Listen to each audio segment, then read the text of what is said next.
সেই পটি ধরে তাকে ভোরে মহাকাশরে পুতুলি নিয়ে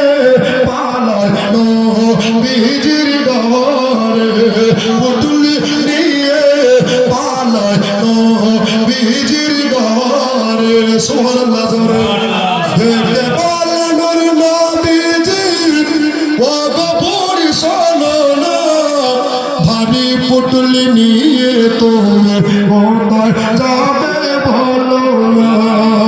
ভাবি পুতুলি নিয়ে